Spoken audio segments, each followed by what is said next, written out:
Good morning. যদিও 11টা বেজে গেছে, দেখো ছাদে এসেছি।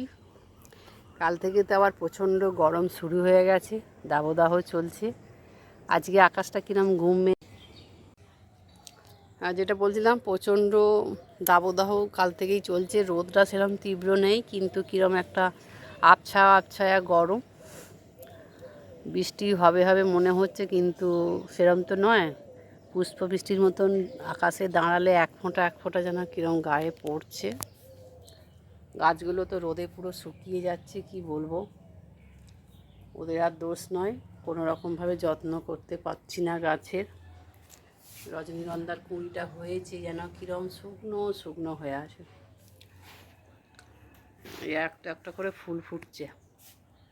আজকে যে নীল ফুল একটা, অপরাজিতা ফুল ফুটেছে একটা।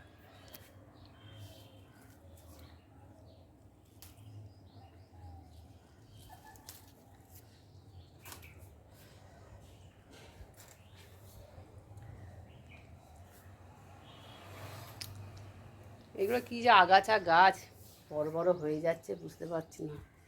একতলা দিয়ে গাছের পোকাগুলো কিন্তু গেছে, ফুল সেরম হারে হচ্ছে না। তুলসী পাতাগুলো কিন্তু খুব সুন্দর হচ্ছে। আমি এক হাতে করে তুলতে পারছি না, আমাকে বাঁ হাতই লাগাতে হচ্ছে, ডান হাতে কিছুই পাচ্ছি না আমি। ওই পুজোর জন্য দুটো একটা ফুল যা হওয়ার আমার হচ্ছে গাছ থেকেই।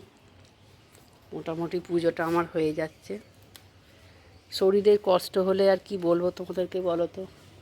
প্রতিদিন শরীর খারাপ এগুলো বলতে তো ভালো লাগে না। আর সুগারের পেশেন্ট, থাইরয়েডের পেশেন্ট আমি, তার সঙ্গে তো ইউরিক অ্যাসিড, ভিটামিন ডি এসব তো কম, যার জন্য শরীরে ব্যথা যন্ত্রণা।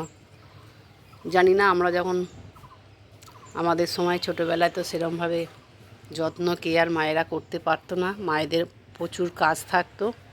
এখন যেমন আমরা কাজের লোক দিয়ে অর্ধেক কাজ করাই ঘরে, তখন তো কাজের লোক বলতে ছিল না। মাকে একাই আমাদেরকে পরিচর্যা করা, সংসার করা, রান্না করা, গরু সব রকমই তো মায়েদের করতে হয়েছিল। মায়েদের তো দোষ দিয়ে কিছু হবে না। যখন পেটে ছিলাম সেরকমভাবে এক সংসারে মায়েরা পুষ্টিকর খাবারও তো তখন কেউ বলার ছিল না, দেখাচ্ছিল না। হসপিটালে একবার যেত কি না যেত ঠিকঠাকভাবে, হয়তো টিকাগুলোও তখন মায়েরা ঠিকঠাকভাবে নেয়নি, যার জন্য আজকে শরীর জানান দিচ্ছে। শরীরে নানা রকম কষ্ট, এত অল্প বয়সে নানাবিধ রোগ এসে গেছে শরীরে। তবু লড়াই করে বাঁচতে হবে, লড়াই করে বাঁচার নামে জীবন। হেরে যাব না, সমস্ত লড়াইয়ের সাথে আমি লড়ে যাব, সেই মনের শক্তি, মনের জোর আমার আছে। এখনও পর্যন্ত 5খানা অপারেশন আমার শরীরে হয়ে গেছে, তাতেও আমি ঠিক আছি, ঠিক থাকবো। সংসারের জন্য ঠিক থাকতে হবে। আমরা এখন যেমন শরীর সম্বন্ধে সচেতন, তখন তো এত সচেতন মায়েরাও ছিল না, আমরাও ছিলাম না। কিন্তু ছোটোবেলা প্রচুর পরিমাণে আমরা ঘরের গরুর দুধ এবং যে খাবারটাই খেয়েছিলাম, ধরতে গেলে আমরা ভালো খাবার খেয়েছিলাম। এখন তো আমার বাচ্চারা সব সার দেওয়া, ওষুধ দেওয়া খাবার খাচ্ছে, বাইরের ফাস্টফুড খাচ্ছে। আমাদের সময় তো ফাস্টফুড কিছু ছিল না, তখন দোকানের একটু চানাচুর, ঝুরি ভাজা, লাড্ডু, মুগ ডালের লাড্ডু, বড় জোর একটু তেলে ভাজা, সিঙাড়া, কচুরি, এই সবগুলোই খাবার ছিল আমাদের। তখন মনে পড়ে ছুটির দিন বাবা আসলে কচুরি খেতে যাওয়া, বাবার সঙ্গে বাজার যাওয়া।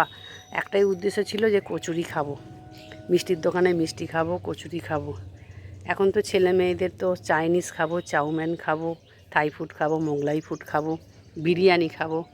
ছেলে বুড়ো বাচ্চা এখন সবার তো প্রিয় বিরিয়ানি। বুড়ো বললে ভুল হবে, মিডিল জেনারেশানটা, ছোটো জেনারেশানটা সব এখন বিরিয়ানিতে ডুবে আছে। যাই হোক, কী বলবো, বলার কিছু নেই। বাঁচতে হবে, এই নিয়েই বাঁচতে হবে, থাকতে হবে, থাকবো। শরীরে ওষুধ খাবো, যতখানি পারবো। একটুখানি রোদ নিতে এসেছি ছাদে, ভিটামিন ডিটা নেওয়ার জন্য এসেছি। সবাই ভালো থাকুন, সুস্থ থাকুন, সাবধানে থাকুন, শরীরের যত্ন করুন। যতখানি পারা যায় আমাদের একটু এক্সারসাইজ করতে হবে, পরিশ্রম করতে হবে। শারীরিক, মনের শান্তির জন্য, মনকে ভালো রাখার জন্য শান্তি থাকতে হবে, সুস্থ থাকতে হবে, সাবধানে থাকতে হবে। সবাই ভালো থাকুন, সুস্থ থাকুন, সাবধানে থাকুন। কি বলবো, পাশে থাকুন, আর আমার চ্যানেলটাকে একটু সাবস্ক্রাইব করুন।